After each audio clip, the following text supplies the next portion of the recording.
Hello guys, welcome back to my YouTube channel. ಇನ್ನು ಯಾರ್ಯಾರು ನನ್ನ ಯೂಟ್ಯೂಬ್ ಚಾನಲ್ ಸಬ್ಸ್ಕ್ರೈಬ್ ಮಾಡಿಲ್ಲ, ಪ್ಲೀಸ್ ಬೇಗ ಸಬ್ಸ್ಕ್ರೈಬ್ ಮಾಡಿ. ಆ್ಯಂಡ್ ಇವತ್ತು ನೀವು ನೋಡ್ತಾ ಇರೋ ಹಾಗೆ ನಾನು ತಲೆಗೆ ರಂಗೋಲಿ ಹಾಕಿದ್ದೀನಿ. ರಂಗೋಲಿ ಅಂತಂದರೆ ಇದು ಮನೆ ಮುಂದೆ ಬಿಡಿಸ್ತಾರಲ್ಲ ಆ ರಂಗೋಲಿ ಅಲ್ಲ, ತಲೆಗೆ ಹಚ್ಚೋ ರಂಗೋಲಿ. ಸ್ವಲ್ಪ ರೆಡ್ ಕಲರ್ ಬರಲಿ ಅಂತ ಹೇಳಿ, ಯಾಕಂದರೆ ತಲೆ ಫುಲ್ಲು ಕೂದಲೆಲ್ಲ ಫ್ರೀಸಿ ಡ್ರೈ ಆಗಿತ್ತು ನಂದು. ತುಂಬ ಲಾಂಗ್ ಗ್ಯಾಪ್ ಆಗಿತ್ತು ನಾನು ಮೆಹಂದಿ ರಂಗೋಲಿ ಹಾಕಿ ತಲೆಗೆ. ಅದಕ್ಕೆ ಈ ಸಲ ನಮ್ಮ ಅಕ್ಕಂದು ಮನೆ ಪೂಜೆ ಇರೋದ್ರಿಂದ ಪುಣೆಗೆ ಹೋಗ್ತಾ ಇದ್ದೀನಿ ನಾಳೆ. ಸೊ ಸ್ಪೆಷಲ್ ಡೇ ಅಂತ ಹೇಳಿ ಇವತ್ತೇ ಹಾಕೋತಾ ಇದ್ದೀನಿ. ನೋಡಿ, ಈ ಥರ ನಮ್ಮಮ್ಮ ಹಚ್ಚಿದ್ದಾರೆ ತಲೆ ಫುಲ್ಲು. ಚೆನ್ನಾಗಿರುತ್ತೆ ಗೈಸ್. ಒಬ್ಬೊಬ್ಬರಿಗೆ ಬರಲ್ಲ, ಹೇರ್ ಕಲರ್ ಹಚ್ಚಿದ್ರೆ ಅಲರ್ಜಿ ಆಗುತ್ತೆ. ಬಟ್ ನಾನು ಒಂದು 3 to 4 ಟೈಮ್ಸ್ ಹಚ್ಚಿದ್ದೀನಿ, ನನಗೇನೂ ಆ ಥರ ಆಗಿಲ್ಲ.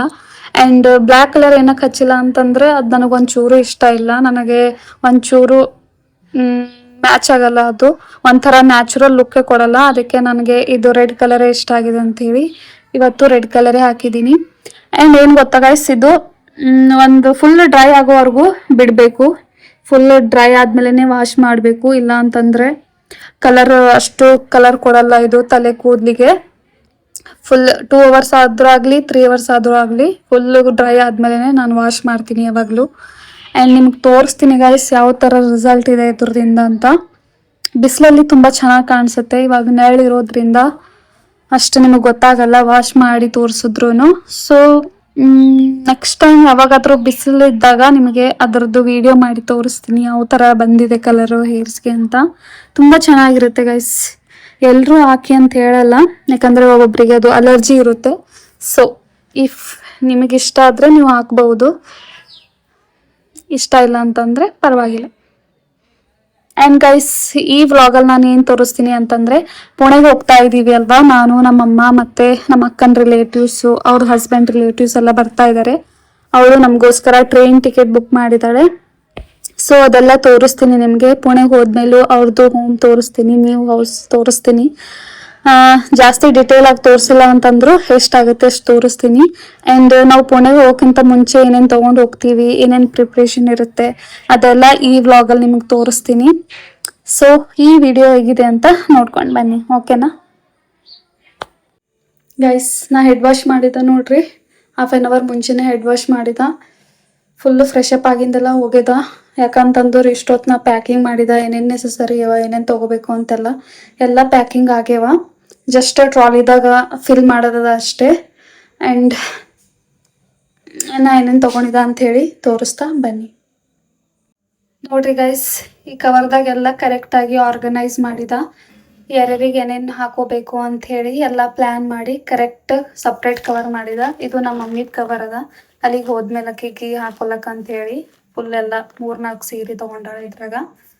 ಇದು ನಮ್ಮ ಅಕ್ಕಂದು ರಿಲೇಟಿವ್ಸಿಗೆ ಹೊದಿಕೆದು ಮಾಡ್ಲಿಕ್ಕೆ ಸಪ್ರೇಟ್, ಇದು ಬರೀ ಹೆಣ್ಮಕ್ಳಿಗೆ ಅಷ್ಟೇ ತೊಗೊಂಡಿದ್ದವ ಸಾರೀಸ್ ಅವ ಇದ್ರಾಗ. ಆ್ಯಂಡ್ ಇದು ಹೊದಿಕೆ ಗಂಡ್ಸ್ ಮಕ್ಕಳಿಗೆ ಅಂಥೇಳಿ ಸಪ್ರೇಟ್ ಪ್ಯಾಕ್ ಮಾಡಿದ. ಇದು ನನ್ನ ಸಲಕ ಅಲ್ಲಿಗೆ ಹೋದ್ಮೇಲೆ 2 ಡ್ರೆಸ್ ಅವ ಇದ್ರಾಗ ಫಂಕ್ಷನ್ದಾಗ ಹಾಕೊಳಕ್ಕೆ ಅಂಥೇಳಿ. ಇನ್ನೂ ಒಂದು ಎಕ್ಸ್ಟ್ರಾ ಕವರ್ ಆಯಿತು ಗೈಸ್, ಅದು ಸಪ್ರೇಟ್ ಕವರ್ದಾಗ ಹಾಕಬೇಕಾಯ್ತದ. ಅದು ಇನ್ನೂ ಪ್ಯಾಕ್ ಮಾಡಿಲ್ಲ, ಬಿಕಾಸ್ ಅದು ಬ್ಲೌಸ್ ಎಲ್ಲ ನಾ ಸ್ಟಿಚ್ ಮಾಡಕ್ಕೆ ಹಾಕ್ಸಿದ್ದೆ, ಇನ್ನೂ ತಂದಿಲ್ಲ. ಸೊ ಅದು ಬಂದಮೇಲೆ ನಾ ಹಾಕ್ತೆ. ಇದಿಷ್ಟೆಲ್ಲ ಟ್ರಾಲಿದಾಗ ಫಿಲ್ ಮಾಡ್ಯಾರಿ. ಬನ್ನಿ ಆರ್ಗನೈಸ್ ಮಾಡಿ ನಿಮಗೆ ತೋರಿಸಿದ. ಜಸ್ಟ್ ಟ್ರಾಲಿದಾಗ ಪ್ಯಾಕ್ ಮಾಡಿದ್ದೇನೆ, ಒಂದೊಂದು ಹಾಗೆ ಇಡ್ಯಾರಿ.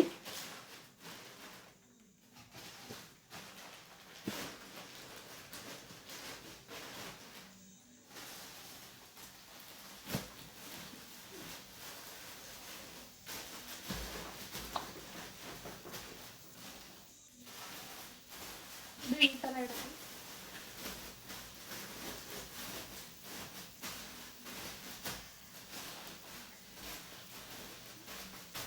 ಕರೆಕ್ಟ್ ಫಿಲ್ ಆಗ್ಯದ ನೋಡ್ರಿ, ಪರ್ಫೆಕ್ಟ್ ಆಗ್ಯದ. ಇದು ನಮ್ದು ಮೇಕಪ್ ಪ್ರಾಡಕ್ಟ್ಸ್ ಅವ, ಅಲ್ಲಿ ಹಾಕೊಳಕ್ ಬೇಕಾಯ್ತು ಅಂತ ಹೇಳಿ ಜ್ಯುವೆಲ್ಲರೀಸು. ಮತ್ತು ಇದ್ರಾಗ basic normal skin care products ಅದೆಲ್ಲ ತೊಗೊಂಡಿದ್ದ, ಅಲ್ಲಿ ಬೇಕಾಯ್ತದ ಅಂತ ಹೇಳಿ. ಇದಿಷ್ಟು ಕರೆಕ್ಟ್ ಆಗ್ಯದ ನೋಡ್ರಿ, ಫುಲ್ಲು ಪ್ಯಾಕ್ ಆಗ್ಯದ.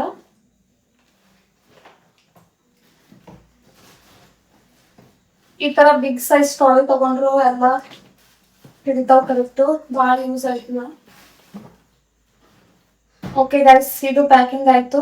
ಇನ್ನ ಸ್ವಲ್ಪ ಬೇಸಿಕ್ ತಗೊಂಬವ ಅದೆಲ್ಲ ನಾಳೆ ಮತ್ತೆ ಪ್ಯಾಕ್ ಮಾಡ್ಕೋತೀವಿ ಹೋಗ್ಲತ್ತರು. ಈಗ ನೆಸಸರಿ ಇದನ್ನೆಲ್ಲ ಪ್ಯಾಕಿಂಗ್ ಆಗ್ಯದ. ಓಕೆ ಗೈಸ್, ಇದು ನೆಕ್ಸ್ಟ್ ಡೇ ವ್ಲಾಗ್ ಮಾಡತ್ತ. ನಾನು ರೆಡಿಯಾಗಿ ನಡೆದಿದ್ದೆವು. ಇನ್ನು ನಮ್ಮ ಊರಾಗೆ ಇದ್ದೆವು. ರೈಲ್ವೆ ಸ್ಟೇಷನ್ಗೆ ಹೋಗ್ಬೇಕು. 2:30 ಅದ ಟ್ರೈನು. ಇವಾಗ 12 ಆಗ್ಯದ. ನೋಡ್ರಿ, ಈ ಥರ ಡ್ರೆಸ್ ಹಾಕೊಂಡಿದ್ದ. ನಮ್ಮ ಮಮ್ಮಿ ಮುಂದೆ ನಡೆದಾರ. ಸ್ಟೇಷನ್ಗೆ ಹೋದ್ಮೇಲೆ ತೋರಿಸ್ತಾ ನಿಮಗೆ. ಅಲ್ಲೇ ಅರ್ಧ ಹಾದಿದಾಗ ನಮ್ದು ಮಿಡಲ್ ಅಕ್ಕಂದು ಹಸ್ಬೆಂಡ್ ಮನೆಯವರು ನಮಗ ಪಿಕಪ್ ಮಾಡ್ಕೊಳಕ್ ಬಂದಿದ್ರು ಕಾರ್ ತಗೊಂಡು. ಅವ್ರು ಭಿ ನಮ್ ಸರಿನೇ ಪುಣೆಗೆ ಬರೋರಿದ್ರು. ಅದಕ್ಕೆ ಎಲ್ಲರೂ ಒಮ್ಮೆ ಹೋಗರಿ ಅಂತ ಹೇಳಿ ಮಧ್ಯೆ ಹಾದಿದಾಗೆ ನಮಗ್ ಪಿಕಪ್ ಮಾಡ್ಕೊಂಡಾರ. ಎಲ್ಲರೂ ಬೀದರ್ ತನಕ ಕಾರಿನಾಗೆ ನಡೆದಿದ್ದೆವು. ಅಲ್ಲಿಂದ ರೈಲ್ವೆ ಸ್ಟೇಷನ್ಗೆ ಹೋಗ್ಬೇಕು ನಾವು ಡೈರೆಕ್ಟ್. ಯಾಕಂತಂದು ಟ್ರೈನ್ ಟಿಕೆಟ್ ಬುಕ್ ಆಗಿತ್ತು. ಸೊ ಎಲ್ಲರೂ ಕಾರಿನಾಗೆ ಕುಂತಿ ನಡೆದಿದ್ದೆವು. ಗೈಸ್, ಜಸ್ಟ್ ಇವಾಗ ರೈಲ್ವೆ ಸ್ಟೇಷನ್ ಬಂದು ರೀಚ್ ಆಗಿದ್ದೆವು. ಏನ್ ಹೇಳ್ಬೇಕಂತಂದ್ರು, ಟ್ರೈನ್ದು ಟೈಮಿಂಗ್ ಎಕ್ಸ್ಟೆಂಡ್ ಮಾಡ್ಯಾರ 3 ಅಂತ ಹೇಳ್ತಾರ. ಆಕ್ಚುಲಿ 2:30 ಇತ್ತು ಟೈಮಿಂಗ್. ನಾವು ಸ್ವಲ್ಪ ಬೇಗನೆ ಬಂದಿದ್ದೆವು. 2 ಬಂದು ನಿಂತಿದ್ದೆವು. ಇನ್ನ 1 ಅವರ್ ವೇಟ್ ಮಾಡ್ಬೇಕು ಗೈಸ್.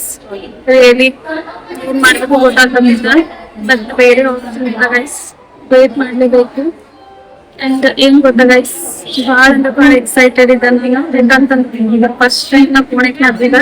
ಅಂಡ್ ನಮ್ಮ ಮೊಬೈಲಿ ಎಲ್ಲಿಗೆ ಹೋಗಿದ್ದಿಲ್ಲ. ಅವ್ರಿಗೆ ಇದು ಫಸ್ಟ್ ಟೈಮ್. ಲಾಸ್ಟ್ ಜರ್ನಿ ಅಂತಂದು ಹೈದ್ರಾಬಾದ್ ಅಷ್ಟೇ ಹೋಗ್ಯಾರ. ಅದಕ್ಕಿಂತ ದೂರ ಎಲ್ಲಿ ಬಂದಿಲ್ಲ. ಅವರು ಎಷ್ಟು ಸಲ ಹೇಳಿದೆವು ಬಾ ಅಂತ ಹೇಳಿ, ಬೆಂಗಳೂರು ಬಾ ಅಂದಿದ್ದೆವು, ಪುಣೆಗೆ ಬಾ ಅಂತ ಎಲ್ಲಿ ಬಂದಿಲ್ಲ, ಆಗಲ್ಲ ಅಂತ ಹೇಳಿದಾರ. ಇದೇ ಅವ್ರಿಗೆ ಫಸ್ಟ್ ಟೈಮ್ ಎಕ್ಸ್ಪೀರಿಯನ್ಸ್ ಇದೆ. ಅಲ್ಲಿ ಹೋದ್ಮೇಲೆ ಎಕ್ಸ್ಪೀರಿಯನ್ಸ್ ಹೆಂಗಿತ್ತು ಅಂತೇಳಿ ಶೇರ್ ಮಾಡ್ತಾ. ಈಗ ನೋಡಿ ನಮ್ಮ ಮಮ್ಮಿ ಬರ ಅಲ್ಲಿಗೆ ಹೋದ್ಮೇಲೆ ಹೆಂಗಿತ್ತು ಅಂತ ಹೇಳಿ ನೀವೆಲ್ಲ ಶೇರ್ ಮಾಡ್ತಾ. ಈ ವಿಡಿಯೋ ಲಾಂಗ್ ಆಗ್ಲತ್ತು ಅಂತಂದ್ರೆ ನೆಕ್ಸ್ಟ್ ವಿಡಿಯೋದಾಗ ತೋರಿಸ್ತಾ. ಈ ವಿಡಿಯೋದಾಗ ಎಷ್ಟಾಯ್ತು ಅಷ್ಟೇ ತೋರಿಸ್ತೀನಿ. ಅಷ್ಟಾಗೆ ಟ್ರೈನ್ ಬಂದಿತ್ತು ಗೈಸ್ ಬೀದರ್ ರೈಲ್ವೆ ಸ್ಟೇಷನ್ದು. ಭಾಳ ಅಂದ್ರೆ ಭಾಳ ಲೇಟ್ ಆಗಿತ್ತು ಟ್ರೈನ್ ಬರ್ಲಕ್ಕ. 3 ಅನ್ಕೊಂಡಿದ್ವಿ, ಬಟ್ 4:30 ಆಗಿತ್ತು. ಅಷ್ಟು ಲೇಟ್ ಮಾಡಿತ್ತು ಟ್ರೈನ್ ಬರ್ಲಕ್ಕ. ನಮಗೆಲ್ಲರಿಗೆ ಭಾಳ ಹಸುವಾಗಿದ್ದು. ಅದಕ್ಕೆ ಮನೆದಿಂದೆ ಏನು ಊಟ ತಂದಿದ್ದೇವು ನೋಡ್ರಿ, ಅದೆಲ್ಲ ಊಟ ಮಾಡಿದೆವು. ಟ್ರೈನಿನಾಗೆ ಎಲ್ಲ ಊಟ ಮುಗಿಸ್ಕೊಂಡು ಸ್ವಲ್ಪ ಹೊತ್ತು ಮಾತು ಆಡಿ ರಿಫ್ರೆಶ್ ಮಾಡ್ಕೊಂಡು ಆಮೇಲೆ ರೆಸ್ಟ್ ಮಾಡಕ್ಕೆ ಹೋದ್ವಿ ಎಲ್ರು. ಯಾಕಂತಂದ್ರೆ ರಾತ್ರಿ ತುಂಬಾ ಲೇಟ್ ಆಗುತ್ತೆ ಹೋಗಕ್ಕೆ ಪುಣೆಗೆ ಅಂತ ಹೇಳಿ ಅನ್ಕೊಂಡು ರೆಸ್ಟ್ ಮಾಡಕ್ ಹೋದ್ವಿ. ಅಂಡ್ ಒಂದು ಹಾರಿಬಲ್ ಇನ್ಸಿಡೆಂಟ್ ಆಯ್ತು ಗೈಸ್. ಅದು ಇನ್ನೊಂದು ವ್ಲಾಗ್ ಅಲ್ಲಿ ಟೈಮ್ ಸಿಕ್ಕರೆ ಹೇಳ್ತೀನಿ. ಅದಕ್ಕೆ ಟ್ರೈನ್ ನಾವು ರಾತ್ರಿ ಮನೆಗೆ ಹೋಗೋಕ್ಕೂ ಲೇಟ್ ಆಯ್ತು. ನೆಕ್ಸ್ಟ್ ಡೇ ಮಾರ್ನಿಂಗ್ 7:30 ನಾವು ಪುಣೆ ಜಂಕ್ಷನ್ಗೆ ರೀಚ್ ಆಗಿದ್ವಿ. ಅಲ್ಲಿ ನಮ್ಮ ಅಕ್ಕಂದ ಹಸ್ಬೆಂಡ್ ತಮ್ಮ ಬಂದಿದ್ರು ನಮ್ಮನ್ನ ಪಿಕಪ್ ಮಾಡ್ಕೊಳ್ಳೋದಕ್ಕೆ. ಸೊ ಮನೆಗೆ ಹೋಗಿ ಫ್ರೆಶ್ ಆಗಿ ಪೂಜೆಗೋಸ್ಕರ ಅವ್ರ ಹೊಸ ಮನೆಗೆ ರೀಚ್ ಆದ್ವಿ. ಇಲ್ಲಿ ನೋಡಿ ನಮ್ಮ ಅಕ್ಕ ಈ ತರ ರೆಡಿ ಆಗಿದ್ದಾಳೆ. ಫುಲ್ ಗ್ರ್ಯಾಂಡ್ ಆಗಿ ರೆಡಿ ಆಗಿದ್ದಾಳೆ. ಅಷ್ಟರಲ್ಲಿ ಪೂಜೆ ಎಲ್ಲ ಸ್ಟಾರ್ಟ್ ಆಗಿತ್ತು. ಸೊ ಪೂಜೆ ಎಲ್ಲ ಮುಗಿಸ್ಕೊಂಡ್ವಿ. ಅಂಡ್ ನಮ್ಮ ಅಕ್ಕನ ಮನೆ ಹೋಮ್ ಟೂರ್ ಮಾಡ್ತೀನಿ ಗೈಸ್. ನೋಡ್ಕೊಂಡ್ ಬನ್ನಿ ನಮ್ಮ ಅಕ್ಕನ ಮನೆ ಯಾವ ತರ ಇದೆ ಅಂತ ಹೇಳಿ. ಇದು ಎಂಟ್ರಿ ಆಗೋ ಜಾಗ. ಈ ತರ ಡೆಕೋರೇಷನ್ ಮಾಡಿದ್ರು. ನಾವು ಹೋಗ್ಬೇಕಾದ್ರೆ ಈ ತರ ಬರುತ್ತೆ. ಅಂಡ್ ಇಲ್ಲಿ ನೋಡ್ಕೊಳ್ಳಿ, ಸ್ಟ್ರೇಟ್ ಒಳಗಡೆ ಹೋದ್ರೆ ಈ ಲುಕ್ ಕಾಣಿಸುತ್ತೆ ನಿಮ್ಗೆ. ಫಸ್ಟ್ ಎಂಟ್ರಿ ಆದ ತಕ್ಷಣ ಹಾಲ್ ಬರುತ್ತೆ. ಫುಲ್ ದೊಡ್ಡದಾಗಿತ್ತು ಹಾಲು. ರೈಟ್ ಸೈಡ್ ಬಾಲ್ಕನಿ ಬರುತ್ತೆ. ಫುಲ್ ದೊಡ್ಡ ಬಾಲ್ಕನಿ ಇದೆ. ಅಂಡ್ ಲೆಫ್ಟ್ ಸೈಡ್ ಹೋದ್ರೆ ಕಿಚನ್ ಬರುತ್ತೆ. ಇನ್ನು ಅವ್ರು ಏನು ಫರ್ನಿಚರ್ ಅದು ಮಾಡಿಸಿಲ್ಲ. ಇಂಟೀರಿಯರ್ ಕೆಲಸ ಇನ್ನು ಬಾಕಿ ಇದೆ. ಇದು ಕಿಚನ್ ಬರುತ್ತೆ ಗೈಸ್. ಈ ತರ ಇದೆ. ಇಲ್ಲೊಂದು ಚಿಕ್ಕ ರೂಮ್ ಕೊಟ್ಟಿದ್ದಾರೆ, ವಾಷಿಂಗ್ ಮಷಿನ್ ಏನಾದ್ರು ಇಟ್ಕೊಳ್ಳೋದಕ್ಕೆ. ಸೊ ಸ್ಟೋರ್ ರೂಮ್ ತರ ಇದು ಕಿಚನ್ ಗೈಸ್. ಹಾಗೆ ಹೊರಗೆ ಬಂದ್ರೆ ಇದು ಬಾಲ್ಕನಿ. ನೋಡಿ ಎಷ್ಟು ದೊಡ್ಡದಾಗಿದೆ ಬಾಲ್ಕನಿ ಅಂತ ಹೇಳಿ. ಅದು ಇನ್ನೊಂದ್ಸಲ ತೋರಿಸ್ತೀನಿ ನಿಮಗೆ. ಅಲ್ಲಿ ಸ್ವಲ್ಪ ಜನ ಇದ್ದಾರೆ ಅದಕ್ಕೆ. ಇದು ಬೆಡ್ರೂಮು. 2 BHK ಮನೆ ಇದು ಬೆಡ್ರೂಮು. ಇಲ್ಲೆಲ್ಲ ಪೂಜೆ ನಡೀತಾ ಇತ್ತು ಅಂತ ಹೇಳಿ ಡಿಟೇಲ್ ಆಗಿ ಏನು ತೋರ್ಸಕ್ ಆಗ್ತಾ ಇಲ್ಲ ನನಗೆ. ಸಿಂಪಲ್ ಆಗಿ ನೋಡ್ಕೊಂಡು ಬನ್ನಿ. ಅಂಡ್ ಇದು ಜನರಲ್ ವಾಶ್ರೂಮ್ ತರ, ಯಾರು ಬೇಕಾದ್ರೂ ಯೂಸ್ ಮಾಡ್ಬೋದು ಅನ್ನೋ ತರ. ರಿಲೇಟಿವ್ಸ್ ಆ ತರ ಯಾರಾದ್ರೂ ಬಂದ್ರೆ ಜನರಲ್ ವಾಶ್ರೂಮ್ ತರ ಈ ತರ ಇದೆ. Western washroom. ಆ್ಯಂಡ್ ಹೊರಗಡೆ ಒಂದು ಸಿಂಕು ಕೊಟ್ಟಿದ್ದಾರೆ. ಆ್ಯಂಡ್ ಇದು ಗೈಸ್ ಮಾಸ್ಟರ್ ಬೆಡ್ರೂಮು. ಫುಲ್ ಎಷ್ಟು ದೊಡ್ಡ ದೊಡ್ಡದಾಗಿದೆ ನೋಡಿ, ರೂಮ್ ಸೈಜ್ ಎಲ್ಲ ತುಂಬ ಚೆನ್ನಾಗಿದೆ ಮನೆ.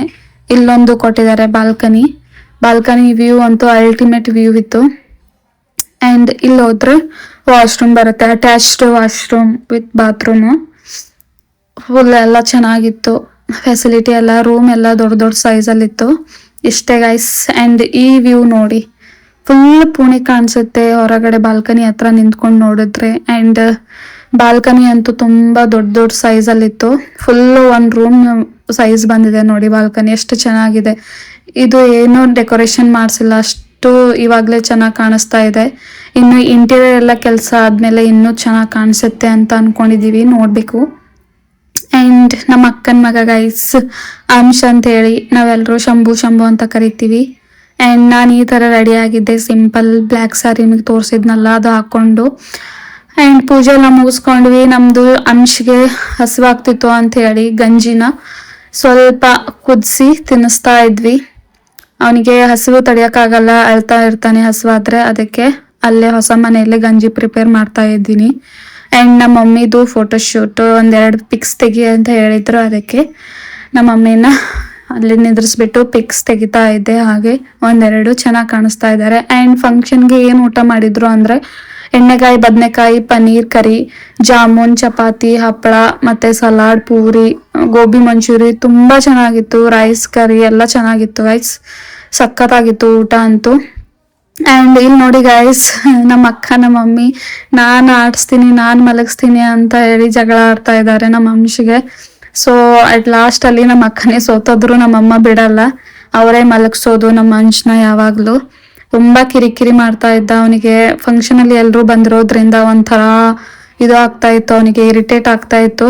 ಸೊ ಮಲಗ್ತಾನೆ ಇರಲಿಲ್ಲ, ಎಷ್ಟೇ ಮಲ್ಸಕ್ಕೆ ಟ್ರೈ ಮಾಡಿದ್ರು ಮಲಗ್ತಾ ಇರಲಿಲ್ಲ ಗೈಸ್. ಈ ವಿಡಿಯೋನ ಇಲ್ಲಿಗೆ ಎಂಡ್ ಮಾಡ್ಯಾರಿ ಅಂತ ಹೇಳಿ ಅನ್ಕೊಳತ್ತ, ಬಿಕಾಸ್ ಭಾಳ ಲಾಂಗ್ ವಿಡಿಯೋ ಆಯ್ತದು. ಸೊ ಶಾರ್ಟ್ ಆ್ಯಂಡ್ ಸಿಂಪಲ್ ತೋರಿಸ್ಕೊಟ್ಟಿದ್ದ ನಮ್ಮ ಅಕ್ಕನ ಮನೆ. ನಿಮಗೆಲ್ಲರಿಗೂ ಇಷ್ಟ ಆಗ್ಯದ ಅಂತ ಅನ್ಕೋತಾ. ಆ್ಯಂಡ್ ನಾವೇ ಗೈಸ್ ಈ ಬ್ಲ್ಯಾಕ್ ಸೈಡ್ ಮೇಲೆ ಯಾವ ಥರ ಕಾಣಿಸ್ತದ ಅಂತ ಹೇಳಿ ಪ್ಲೀಸ್ ನಮ್ಮ ಕಮೆಂಟ್ ಬಾಕ್ಸ್ದಾಗ ತಿಳಿಸ್ರಿ. ಈ ವಿಡಿಯೋನ ಇಲ್ಲಿಗೆ ಎಂಡ್ ಮಾಡತ್ತದ. ನೆಕ್ಸ್ಟ್ ವಿಡಿಯೋದಾಗ ಸಿಗ್ತಾ, ಅಲ್ಲಿವರೆಗೂ ಎಲ್ಲರೂ ಬಾಯ್ ಬಾಯ್, ಟೇಕ್ ಕೇರ್.